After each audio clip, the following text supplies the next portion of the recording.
Bonjour Nada.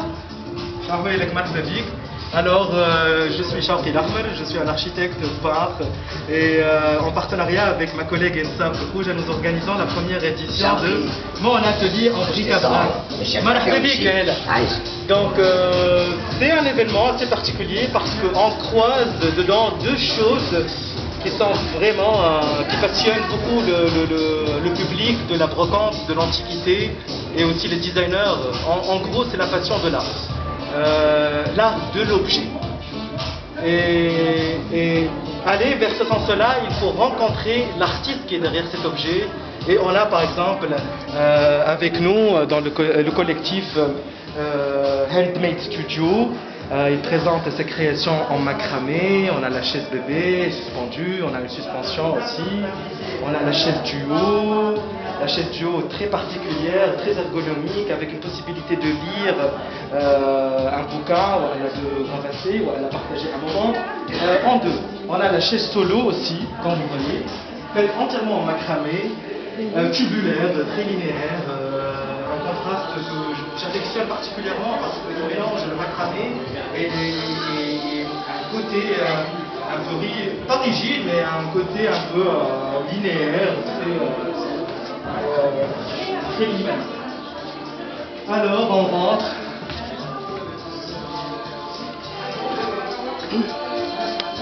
On a quelques bouteilles qui font partie de la création de mon père. C'est des bouteilles de vin ou d'eau en verre qu'il personnalise. يعمل فيهم حاجات يزيد نقشات يقص du cuir, des chutes de cuir, عدس كتفش نتاع المرcerie, tout ça.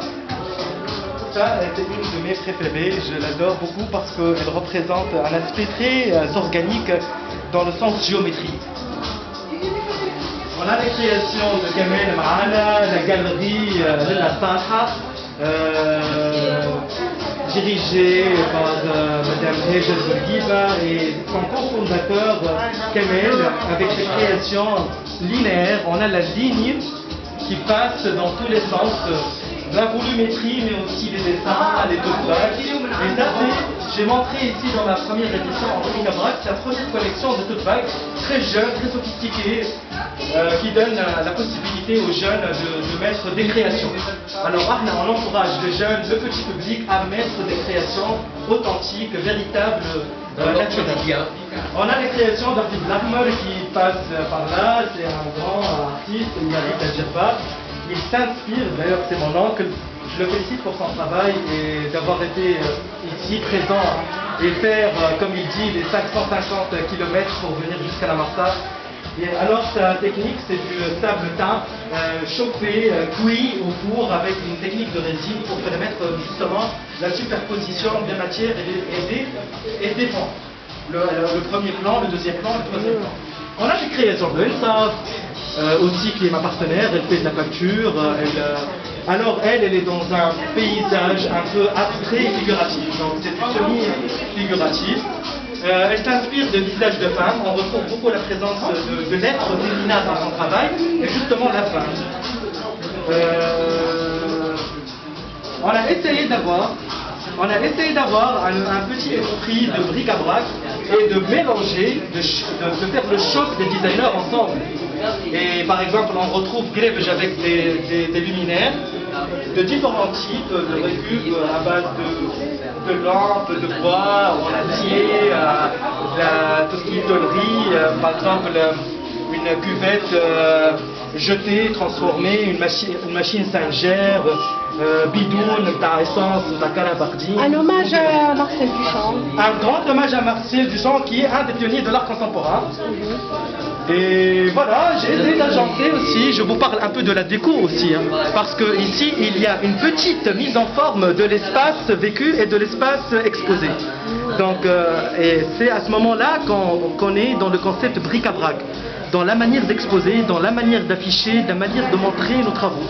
Et aussi le magnifique stand de l'artisanat, du savoir-faire tunisien, local, la technique de la soie de Mahdeya, on a des trucs à jouer en cuivre, on a des petits colliers, On a des sacs personnalisés et véritables, contemporains, mais faits avec du tissu véritable, avec une technique véritable.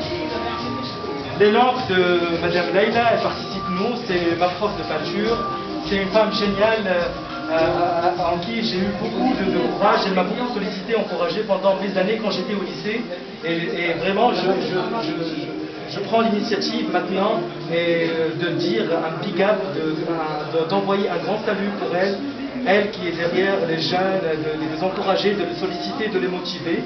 Elle fait avec nous des lampes. Encore une fois, mon père avec des écussons personnalisés. Le travail de Hela Turki qu'on verra plus tard. Une petite mise en scène des boîtes, des bouteilles, pardon, avec une création de Hela qu'on va rencontrer. Alors, madame, elle participe avec nous. C'est la maman de mon meilleur ami, Mohamed. Elle expose avec nous son travail de crochet, une technique vraiment raffinée, super délicate. Il est en train de discuter. Et comme vous voyez, ça c'est pour les dragées, le tanfi, le trajet, le halo. Aussi, on a des choses vraiment raffinées, un savoir-faire. Un savoir-faire original. Merci madame. Et le fait de mettre à la bavette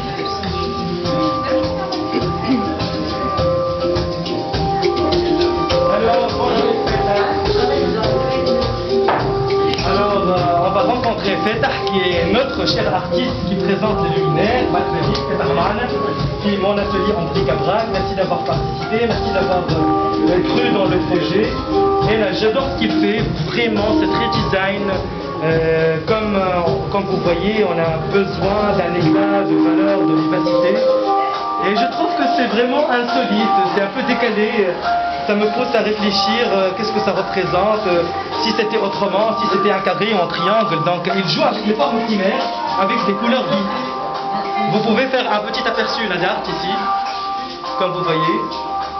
Il est venu accompagné de ses deux filles. J'imagine qu'il encourage parfaitement leur papa. Madame Bébi, c'est un plaisir de vous voir ici. Alors, Hela, elle s'excuse, elle est partie, mais ses créations restent ici, il n'y a pas de souci. Hela, elle fait, c'est pas les suspensions, ça c'est Handmade Studio. Alors Hela, elle fait tout ce qui est la déco de table, les tables basses, ajourées, ciselées, tout ce qui est meubles en bois. Elle donne une touche de couleur, le thème floral, elle est toujours dans ses couleurs rose bébé, les valeurs de gris, des couleurs dans ce genre-là. Et j'ai toujours cherché, moi, en tant qu'organisateur de cet événement, à créer cette fusion entre les pièces, à faire un rappel qui est dans la première salle et qui est dans la deuxième salle. C'était ça mon intérêt, c'est de jouer, d'alterner. Il y en a ceux qui ont aimé, d'autres un peu moins. Et je pense que tout ça fait de cette de ce beau événement une expérience véritable. Au vrai sens du terme. Un peu d'objets comme ça, des trucs, par exemple, ça c'est une technique que j'adore, c'est le raku, c'est une technique de céramique japonaise, et c'est une technique très particulière parce qu'en appliquant les émaux, on ouvre le four quand il est dans une grande température, on ouvre le four pour avoir ces éclats-là, et comme vous voyez, il y a un effet de volcan, de bulles comme ça, même des pigments qui se forment très particuliers, qui donnent un aspect un peu métallique. C'est une collection privée. On passe à une autre participante, une exposante avec nous, mais pas la dernière. On va passer à Anne. Bonjour Anne. Bonjour. Salut ma belle. Alors, qu'est-ce que tu nous as à raconter aujourd'hui? Parce que j'adore ta présence déjà, ta création. Elle fait du collage, Anne. Elle fait des personnages. Alors ça s'appelle au clair de la pleine lune. La pleine lune. Volupté, le chef d'orchestre et puis le violon. Elle fait du collage. Elle réussit parfaitement à faire des fusions avec ses tableaux. Sur des vieux catalogues. Et on a des fois l'impression que c'est un dessin fait au crayon, puis on se dit que peut-être c'est une peinture, puis on dit non, c'est du 100% collage, et elle, elle intercale, elle change, elle fusionne, elle marie ces formes ensemble pour créer un univers Très minutieux. très minutieux. Il y a une justesse visuelle agréable, il y a un joli contraste aussi. Et on voit bien que cette artiste, elle prend du plaisir en façonnant, en créant ces univers. Et ça va au-delà du cadre, parce qu'elle crée un univers Épuré. épuré, imagination. Donc aussi, elle a ramené des petites choses aussi dans l'esprit bric-brac. Donc je pense que là, elle est parfaitement dans la formule mon atelier en bric-à-brac, parce qu'il y a de la création et aussi des trucs de marché au plus. Voilà, je clôture avec ma chère Fatma Benfaï Cheltila. Bonjour. Bonjour. Qu'est-ce que tu nous as présenté aujourd'hui? Bon, Je te laisse la parole.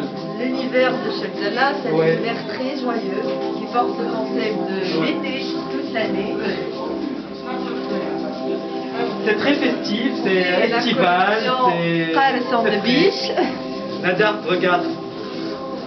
Donc, comme du citron. des couleurs vives, des boucles d'oreilles, des accessoires. Elle a agencé sa table, elle a créé son atmosphère, son ambiance. Et elle a cru aussi dans le projet, parce que c'est très important. Je porte au nom de mon père la présentation de sa table. Lui, alors mon père, c'est un grand garagiste, un des plus connus en Tunisie, un tôlier et un récupérateur de matière. C'est quelqu'un qui m'a toujours poussé et qui est à l'origine de cette vocation et de cette passion. Mon père, il m'a toujours encouragé, c'est quelqu'un qui m'a toujours sollicité, qui m'a toujours donné vraiment la liberté dans l'expression, et je crois beaucoup en lui dans ses capacités hors normes et extraterrestres. Il a présenté pour nous alors un wagon avec un train fait entièrement à la main, une petite voiture, je pense que c'est une coccinelle ou une autre Jeep, un modèle Jeep. Alors dans son univers il y a une magie, un esprit intrigant, bizarre, des abat-jours en mode robinet, des montres en mode calandre ou en mode pièce mécanique. Des avions en fait dans la délicatesse la plus possible et imaginable aussi comme vous voyez. Alors ça c'est un avion normal, ça c'est un avion en mode, je sais pas, ouais. Il y a différents types d'avions. Un modèle Alfa Romeo Zagato de 1930, reproduit à l'échelle réelle, fait à la main, que mon père a fait dans une autre échelle. Les écussons aussi. Et j'espère que c'était pas lourd, que c'était motivant, que c'était inspirant pour vous tous et toutes qui sont en train de m'écouter et d'avoir cru dans le projet. Loin vous étiez ou proches. J'espère vous voir dans une prochaine émission.